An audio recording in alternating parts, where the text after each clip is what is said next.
Here we are again, folks. Brother Peter with tidbits from the Word. Same setting, different book. Book of Exodus. We're going to look at the total book all the way to chapter 35 from chapter 1. And we're going to browse it. Now, as I've said before, when you were doing Genesis, get you a pad, one of these here ring books, and get started in it and put your Exodus on the top. If you're using the same book you used before, you might want to skip a few pages unless you're going to have another book overlaid beside it, and you take your study notes and transfer them onto other paper, which that's what we did when we were in school, when we were studying, and when we were doing what we're doing right now. Only this is a very rapid breakdown right here, and you need to get into it. You need to really go back.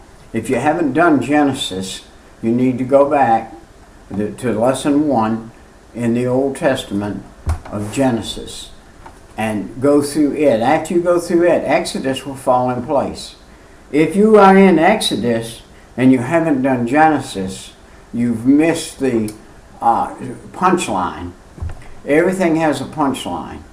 I like looking at the book of Genesis as a planting place for the Bible, and I like to use it like apple trees. There's the best apple tree at the top, and there was the best one, and God made a way and picked apples off that tree as he came down through. He picked apples off another tree that was sour apples. He picked the nice sweet apples. I come from the state of Maine. Well, the state of Maine is noted for its apple called the Red Delicious. And wait a minute, my brain's gone bad. It's not the Red Delicious, it's the Macintosh, excuse me. The Macintosh apple has its own taste. There's no other apple in the world that has anywhere near the taste of a Macintosh. It's a specific apple. Now, over the years, Macintoshes have lost their original flavor.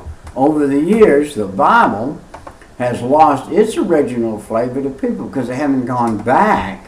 Where I am right now is I'm back. I'm actually studying out of a Bible put together in 1962.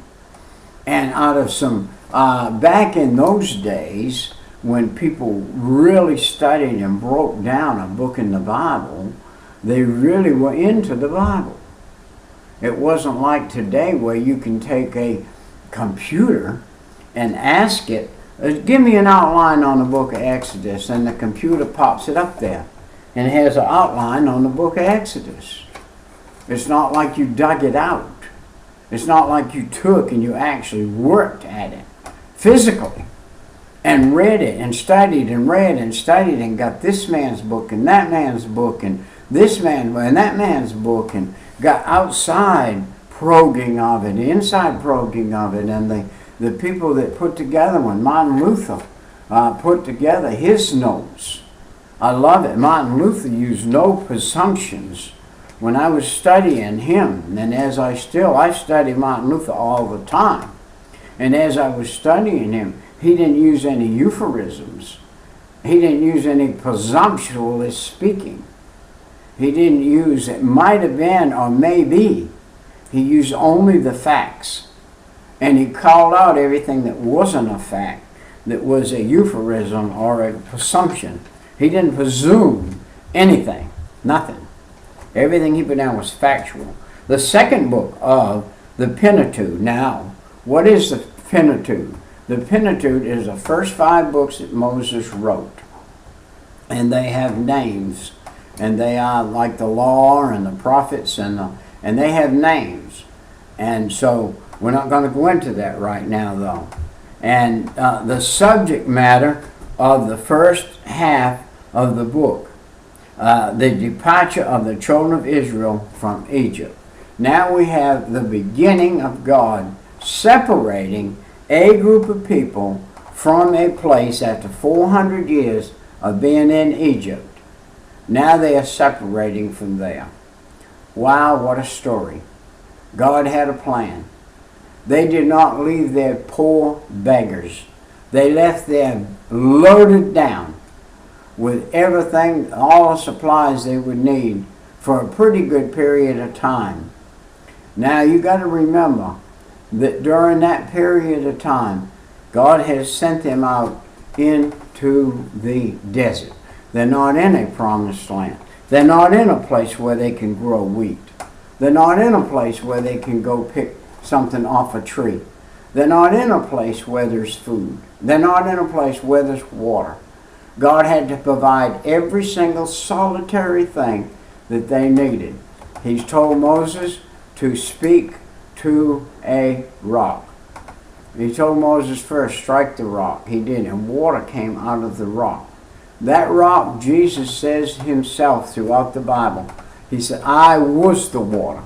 I was the rock that followed the children of Israel in the desert, that gave them water to drink. 2 or 3 million, 4 million people. And I'm the one that gave every one of them a drink of water. They had a branch of water running in the desert where there is no water. I was the one that gave them water. And he claims the fathership in the sense of the overseeing of this group of people.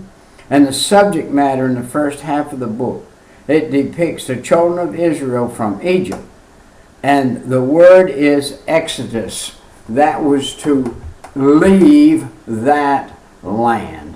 When I got saved, I exodused the world of alcohol, lying, cheating, stealing, smoking, drinking, carousing, all of the stuff that I was in. I'm in the same world still, but I exodused from that lifestyle into a lifestyle of following Jesus. If you please, I left Egypt behind and took on a new thing. It's going out. The Exodus is a going out. I went out of where I was into something new. This is derived from the Greek word meaning going out. Now, hundreds of years had elapsed between the time of the event described during the chapters of Genesis. Now, hundreds of years had passed since the Genesis account, and now they are in the book of Exodus, and those are the beginnings of Exodus. What is the Exodus? To exit. They are exiting out of Egypt into a new land. And this, it took a number of years. The migration of Jacob's children, remember, to go to Egypt took lots of years. And then, remember, they were 400 years in Egypt.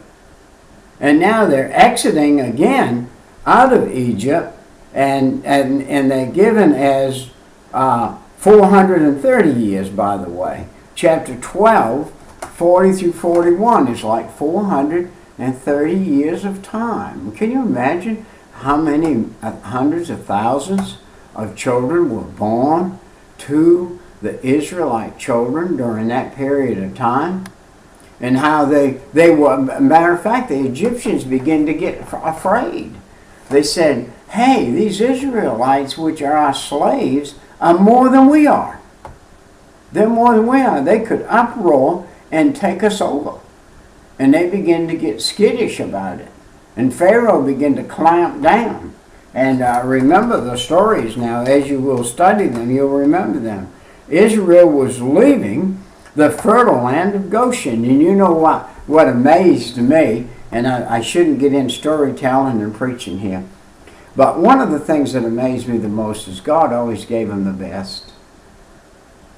Did you know the Egyptians disdained herders? And the people of Israel were herders. They herded sheep, goats, cows, cattle. They herded things that the Egyptians worshiped cows. They worshiped those things, and they had nothing to do with the part of them that the Israelites had, that they actually had them in herds, and they were herders. And the Egyptian people disdained them for that reason and wouldn't go near them. So God gives them this. They said, you aren't coming up here into our city. You stay down there in that land of Goshen, down there by the river. Well, that's the fertile valley. That is the fertile crescent. That was in that day, that was the best of the land. And so God gave them the best of the land through the disdain of the Egyptians. Imagine that. And all right, so here they are in Goshen, and they fed from the generosity of Pharaoh. And as they were exodusing, the Hebrews are seen as slaves in Egypt without a national consensus, or let's put it this way, their apparent religious purposes had been pressed down according to that. During the 430-year period, Israel had increased greatly, having grown from a small band of 70 people. By the way, 70 people in a period of 430 years were millions now. There were millions of people now. Millions. And there were about 3 million. It says here in our study book, it says there were about 3 million people approximately. Such an increase would require a doubling of population every 25 years. Just think. And do you know what? Every 25 years we've been doubling in the population. But now, right now, statistically, if you take, we've got this computer. You can ask this computer on a daily basis how many people are being born and how many people are dying. And you're going to find out there are more dying than there are being born. So we're on a decline. We're not on an incline. We're on a decline. And I haven't done that. But if I did that, I can tell you right now, we're on a decline. We're on a decline for a lot of reasons. That many, many millions and millions of babies have been murdered in the United States of America with our abortion law. That if you decide you don't want that baby, you can kill it. And that is murder. And you will be tried as a murderer in the future if you do not ask Jesus Christ to forgive you of that sin and of sin in your life and get it erased. When you get to hell, you will be claimed as a murderer and you will suffer the pangs of hell in a more wicked way. There's going to be degrees in hell. It's according to whether you're in the hottest part of hell or not. Hell is going to be hell for everybody all the way through, no matter. But you say, is there a better place in hell? There is, but it's not good. It's not good. Exodus shows the development of Israel into the real nation as God began the first stages in the fulfillment of his promise to Abraham. The first stages now. This was the first stages, God fulfilling this. And its service is connected and linked between the preparatory history of Genesis, which we just went through. We prepared the history of coming into Exodus as we came through Genesis. Now you're going to spend some time. If you spent 1 day per chapter, you would spend 50 days in the book of Genesis, which would not be a bad deal, would be a good plan. In 50 days you could actually do what I just did with Genesis. You could tell the story and know it, and know it, and know the story.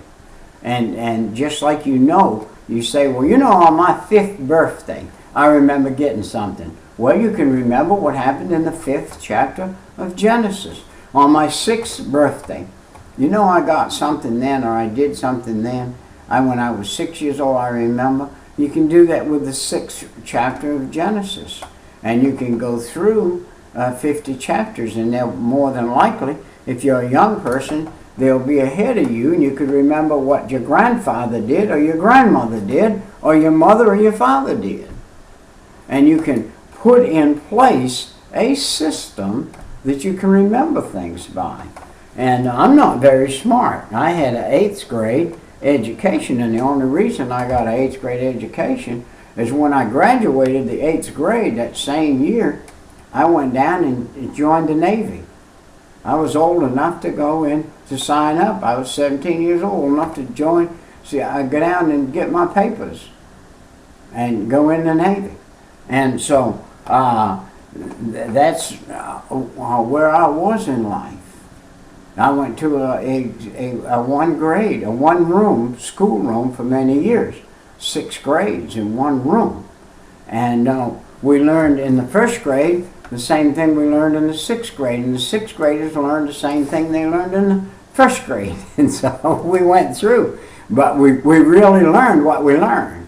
1 times 1 is 1, not 2. And 1 times 2 is 2, not 4. And so we learn what is and what isn't. And this is what we're doing in the Bible. We're learning what is and what isn't in the Bible. Genesis and the remaining books of the Pentateuch, although, as stated above, a number of years had passed after the event of Genesis. The story is picked up at the next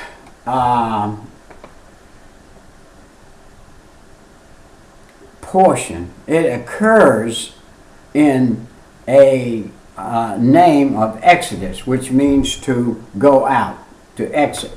In the same way, Numbers contains all the points where Exodus terminated after the giving of the various instructions of Leviticus. So we go Genesis, Exodus, Numbers, and Leviticus. These are one piece of pie cut into pieces. This is a piece of pie cut into pieces. This Old Testament is. And it goes through this way, like a very large piece of pie, very large pie, or a very small pie, but cut in very many pieces. Some of the pieces were small. We have the little book of Hosea. That's in the Old Testament. And that's a little bitty piece of pie, just a sliver. We had Genesis, which was 50 chapters. That was a pretty good sized piece of pie. And then we have 40 chapters in Exodus. And that's a pretty good piece of pie. And then chapter 27 in Leviticus, the next book, 27 chapters. And some of those chapters can be long, and the book can have shorter amount of chapters and have more amount of words. So after the first 7 verses of the book, nothing. The increase as it's a propository of Israel. It's the proposal of how Israel is going to come about and how Israel is going to act and react during the period of time after the Exodus, the land of Egypt. It's seen in the fall under 7 rather district sections. They went under the 7 sections of the book of Exodus can be divided into 7 sections. Do you know that number is complete?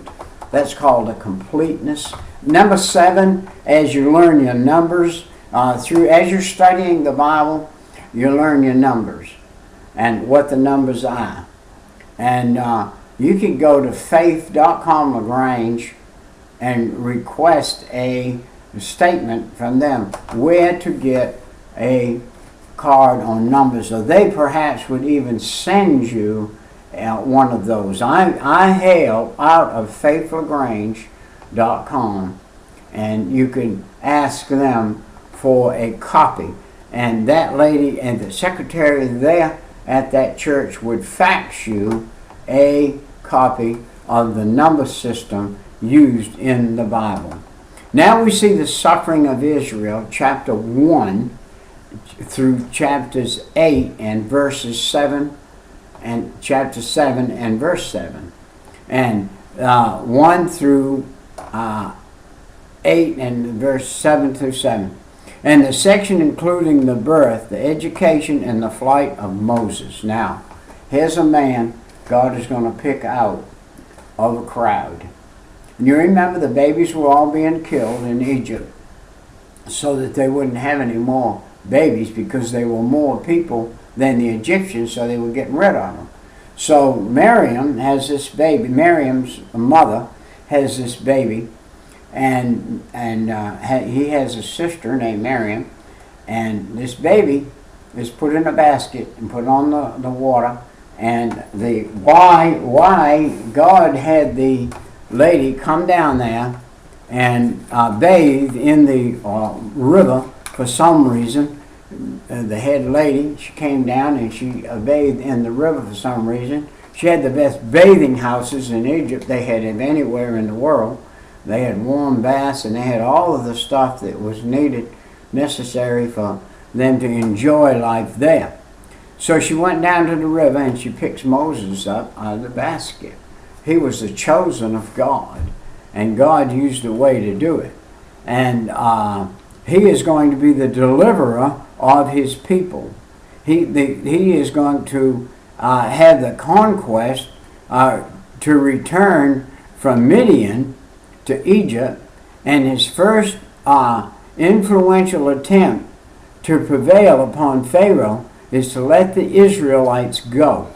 Now, he went from a baby in a basket to a full-grown man, coming back. He had left Pharaoh. He was second in command in Egypt, and he had left Pharaoh, and he had gone off into the wilderness because he had done what was considered by the Egyptians an unpardonable sin. He had killed with his bare hands an Egyptian man, and because he expelled himself through fear that Pharaoh would kill him, and he would have. So go with the results of only an increase in the burdens. Now, these guys left Egypt, and they're in their exodus, and their burdens have increased. They were already told they were going to have to make bricks and get their own straw, and not one brick less per day than what they were making. And before, the Egyptians were bringing them the straw. And so they had been under a great oppression. And now here they are coming out. And the manifestation of God's providential guidance of Israel illustrates it through the 10 plagues. These are 10 astronomical plagues that could only come from the person that made everything that plagued. God made the flies. God made the lice. God made the blood. God made every plague, the frogs. God made every single thing and was controller and could tell those frogs where to go. You go to Egypt right now. I'm going to rain you down from the sky. I'm going to pick you up in a whirlwind. I'm going to take you up in the sky, and I'm going to drop you down on this place called Egypt. He could take the fleas of the world, and he could wrap them up in a swarm and bring them over there and drop them into Egypt. He could take a swarm of locusts and drop them on a piece of land, and they would, not only would they make the land barren on top, but the locusts left a thing called a cankerworm that was in the earth, and it ate the root. So nothing. Why is the desert desert? I don't know if the desert ever at one time was a flourishing place. But if it was, and God had it hit with locusts, it would become a desert. Because they cleaned everything out. Everything. The only little flower and little cactus and little things that poke their head up in the desert now are things that birds dropped there. As they were flying over the desert, they dropped a seed, or the wind blew one there or something. So we see the plagues in chapter 7, 8, 13 through 16. And this section also includes the account and the observance of the first Passover.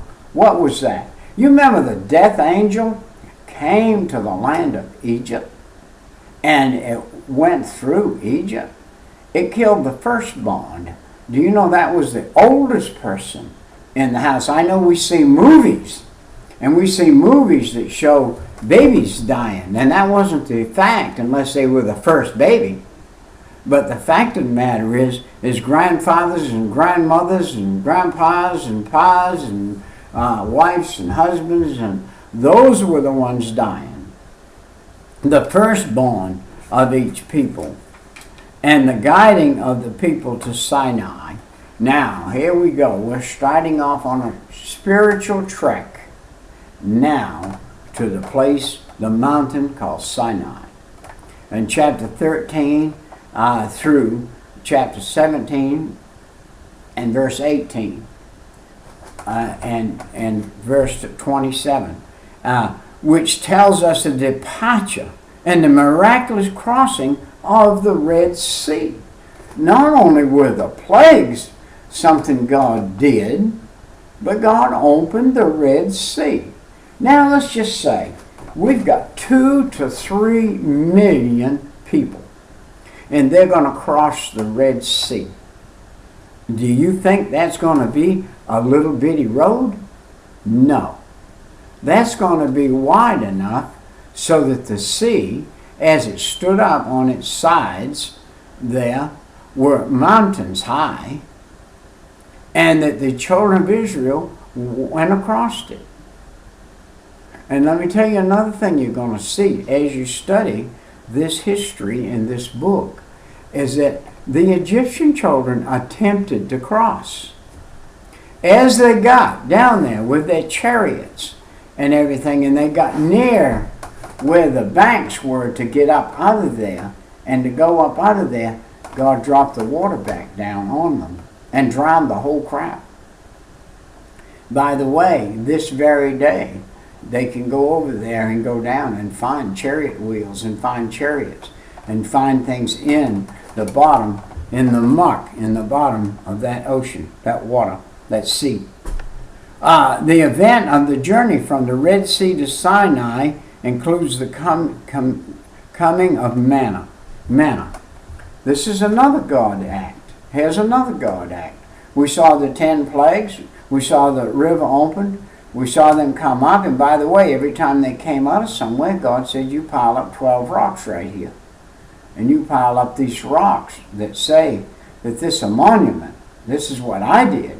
God did. This is a monument to me. Every time anybody in the future sees this pile of rocks, they say, what is this pile of rocks? It's a pile of rocks where the children of Israel got out of there. You can see that pile of rocks, if I'm not mistaken, today. When we were over there in 74, we saw such a thing. We observed such a thing. The observance of the Sabbath. Now, they observed that pile of rocks, and now God puts in place a Sabbath. This was the 6th day of the week, Saturday, which was a day of rest for them. And this was for the Israelite children. Today we worship on the 1st day of the week. It's our worship day, not a day of supply of water from the rock. And we saw that. I spoke of that in Genesis and Rependium and the advice of Jethro concerning the civil government of the great mass of people. Now, we saw the Red Sea crossing. We saw the manna come down from heaven. We saw the water come out of the rock. And this is a repeating of God meeting what his children needed, meeting what they needed, meeting their need, meeting their need, meeting their need, meeting their need, meeting their need. He was their chosen children. You say, well, they sure did have a hard life to be chosen children. That was their choice. They chose not to do exactly what God said to do. And when they didn't do what he said to do, they were punished for it. And the making of the covenant at Sinai together with the reception of the 10 Commandments. Now, I would hate to have been under the law. We can't live under the law now. We're not one single solitary soul that can go through one day without breaking one of the 10 commandments. You will break one of the 10 commandments from the time you get up and take your first breath in the morning. You will break one of the 10 commandments. That one of them is, have no other God before me. I see, and I did myself. I lit up cigarettes for probably 15 to 20 years. The first thing I did in the morning was lit a cigarette. And back in my drinking days, I'd have a guzzle of alcohol, a beer, a shot, and get going. And the laws given in the occasion regulated the religious and civil and social life of the Israelites. These laws were given for civic reasons, that's the whole group, and they were laws for social, a civilized group of people living in a social setting, like in a town, and it was given for the Israelites. It wasn't given for anybody else. Nobody else was, no other tribe or group of people or anything would have come under those laws. Those laws were for one group only, and that was for the Hebrew children, the Israelite people. Or today, we know them as Jewish people. And number 5, the direction for the building of the tabernacle. Now, here's the directions of how to build a place where there could be a box put in that place that was called the Holy of Holies, and where Jesus Christ was kept in that box. The Holy Spirit dwelt in that box for that period of time, showing us many things. That the very Holy Spirit, who had the vastness of heaven, had the ability to dwell in a box, in a place that he could be with the people. This is a picture of Jesus coming down in the end, in the body, coming down and being put in the womb of Mary to be born as a human being. This is the picture of him in this box with these people. Number 6, the renewing of the covenant after the sinful actions of Israel, connection with making the golden calf. Chapter 32, 1 through 35, is the story. While Moses was up getting the 10 commandments, the people of Israel were following Aaron's idea to make a golden calf. They gave all that gold that they were given from the children of Egypt, were all given gold bracelets and gold necklaces and gold things. They were willing to take them off their neck and off their fingers and off their hands and around their waist and wherever they had gold hanging and give it to him to build this golden calf. And they were dancing around, worshiping this golden calf. Always nakedness comes into the scene. They were dancing around naked. They were given up to wild sex, if you please, and to perversions that the devil would have caused them to do, in drunken stupors, and worshiping this golden calf when Moses came down. They had the audacity to tell him that that thing just appeared, and Moses knew better. Moses actually, though, committed a great sin. He threw the tablets down. It aggravated him so bad, and broke the tablets. They had to go get another set. The actual building, the destruction of the tabernacle of the Lord in chapter 35, under the supervision of the 2 master craftsmen, and their name was Bezalel, and I don't know how to say it, but it's kind of like Ohio. It's O-H-O with a lib behind it, and an olib. So it was Bezalel and Olib with a craftsman to build this tabernacle. Exodus is the book of redemption, in which God delivers his people out of bondage, brings them into the special relationship with himself. It was not easy. It was not an easy trek. It was a long arduous, hard time of trials and tribulations to get across to these folks that I'm with you. I'm watching over you. I'm going to meet your need. I'm going to give you what you need. I'm going to take care of you. Quit wandering. Quit doing this. Quit doing that. Start doing this. Start doing that. And here's this group of people. These little old, how many verses, chapters? These little old 35 chapters right here in this little book of Exodus shows us many, many hundreds of years of the situation. Can you imagine 3 million people on the desert? Can you imagine them having to clean up behind themselves with no, what we have, no modern conveniences? That how periodically they had to pack up and move from the place they had desecrated? That I think that may be why the word defecation comes about, because it was defecated all over the place. And they had to move, they had to pack up and move, and they had to take this tabernacle that God had instructed them to build. As you study these books, you will find the building of the tabernacle, a great, great, great study that took many months to build, took much to build. That much, can you imagine? You're out in the desert, and you got to get these boards, and you got to drill holes in them, and you got to make these hangers to hang these boards on so that you can lift them off the hanger, and you can pack them up.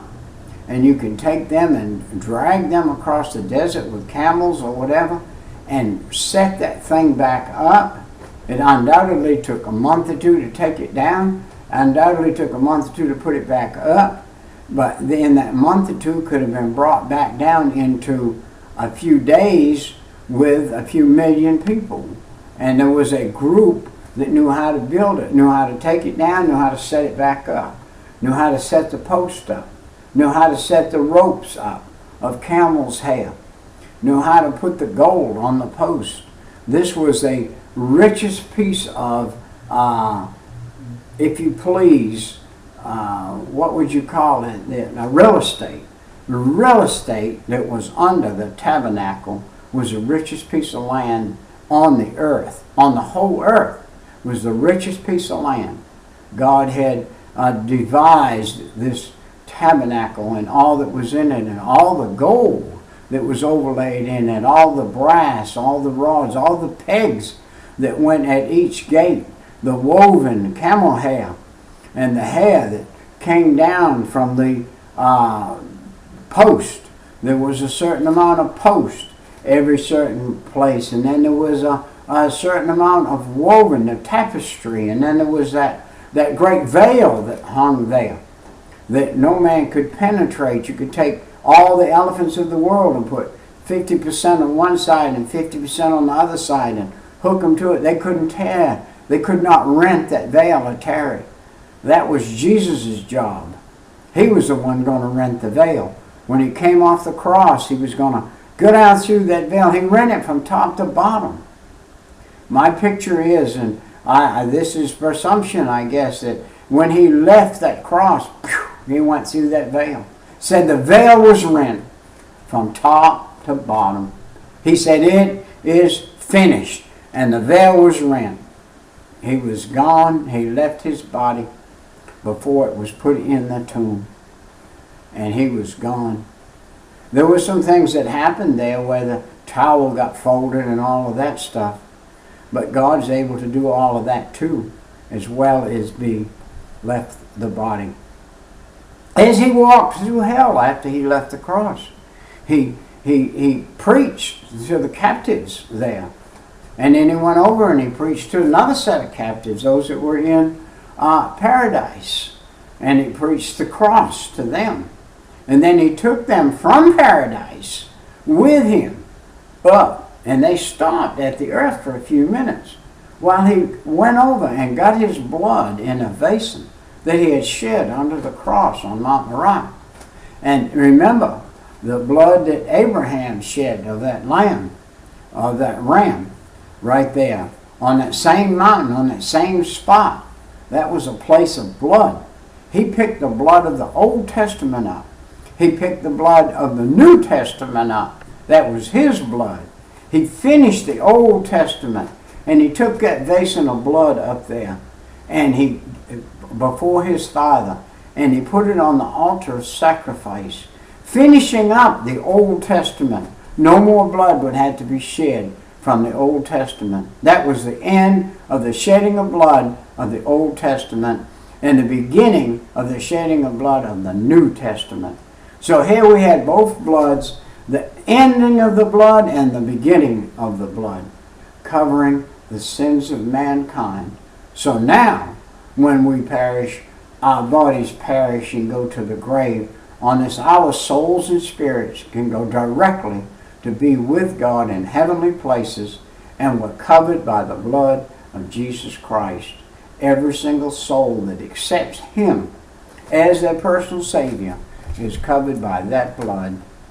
And it came all the way from Exodus, all the way where God started dealing with mankind in Genesis, all the way to Exodus, and all the way through to Leviticus and Numbers, Deuteronomy, Joshua, Judges, 1st and 2nd Samuel, 1st and 2nd Kings, 1st and 2nd Chronicles, Ezra, Nehemiah, and on through, all the way through the Old Testament.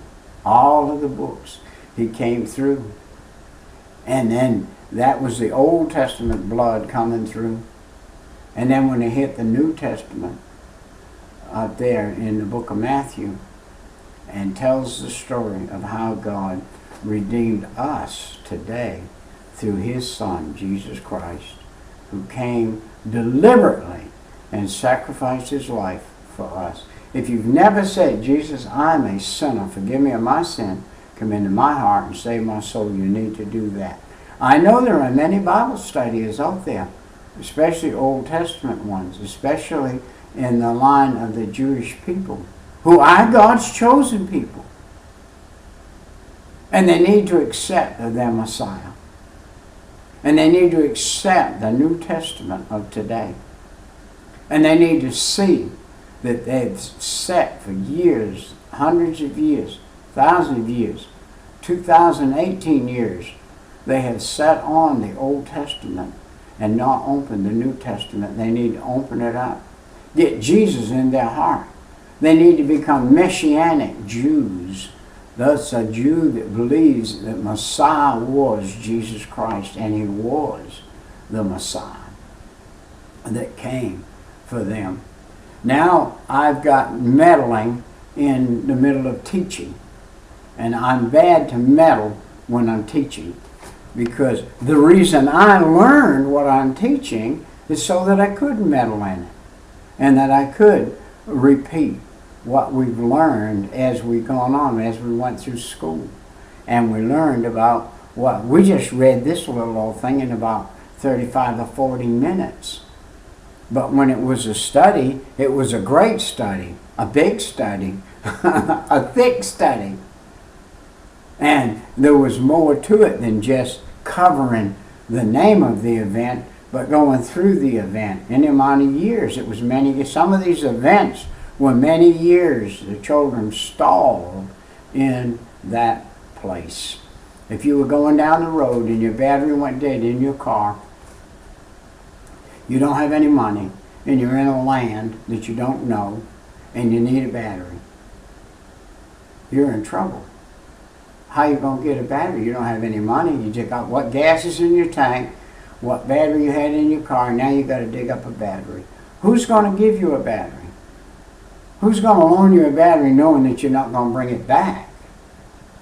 And so this is what God did. He had to renew the battery for these people on a daily basis. On a daily basis, they ran out of steam.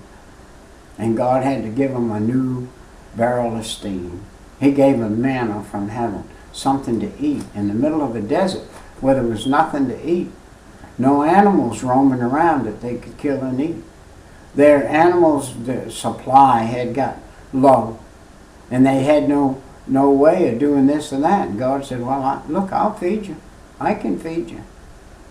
And he fed them manna from heaven on daily basis. And they complained about that. Of course, wouldn't I too? Wouldn't you? If you didn't have anything but a slice of bread every day, a slice of white bread every day, a slice of white bread every day, it's like, well, after a while, you'd even complain that God was giving you the slice of white bread. Even though that's what was keeping you alive. And some of those folks said it'd been better off if we'd have died in Egypt. And they complained. And God said, I don't like that, you complain. I'm going to have to do something else to you because you got complaining. I can understand them complaining. You or I would complain too. We would not be above them. But he has a group of people that God took, and now here we are again, the same kind of people, here we are again, doing the same exact thing. We are mingling in Egypt. We're going to the big cities, to the houses of promiscuity, and we are illegitimate children. We are supposedly bought through the blood of Jesus Christ, and are bought through him if we'll accept him. And yet we're like illegitimate children going to the places of the world. More people today put more money in the lottery than they put in the church. How do you prove that? You can look in 1 month where the lottery is. In 1 month, where the lottery goes, it goes to millions in a month, and now billions, and in a month. And the church doesn't have somebody to sweep the parking lot, can't afford to pay to have the parking lot swept, and here people are putting millions of dollars in the lottery. And many of those people are people that belong to a church. They put their 10% in the lottery instead of putting it in the church, and wonder why their life is not blessed. It's not going to be blessed as long as they're doing that. Well, I preached long enough now in the middle of this teaching, and from now on, when you've got Brother Peter on and you're just interested in the teaching and not interested in the preaching, just turn it off when the preaching comes on. You have the option to do that, and you can do that. Well, we will see you next time with what? Let's see, Leviticus. We'll be in Leviticus next time. Bye-bye.